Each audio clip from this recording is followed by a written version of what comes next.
So today we're going to talk for a few minutes about what we're going to be doing in the next upcoming webinar, which is I had a personal project where we need to recreate some engine mounts on a generator, and I'll go ahead and show you that real quick.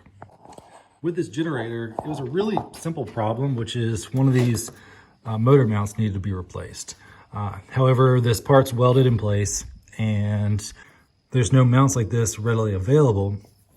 So instead of taking everything apart, trying to figure out how to shim up the engine to where it's not sitting on its oil pan and make sure that the generator is not sitting on any parts of the casing that it shouldn't be sitting on, we just decided to scan this part, this whole area. And if we look at the other side, we can see this motor mount is in perfectly good condition. So we scanned this one as well.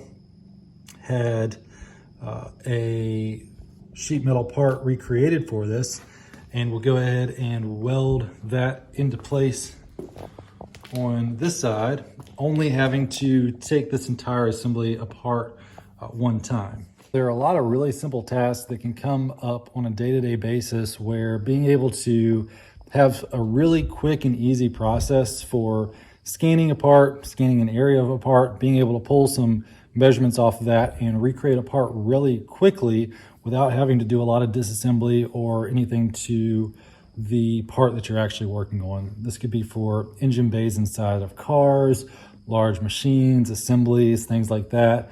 There's all sorts of different use cases for this sort of work, and that's what we're going to spend some time talking about in the next webinar.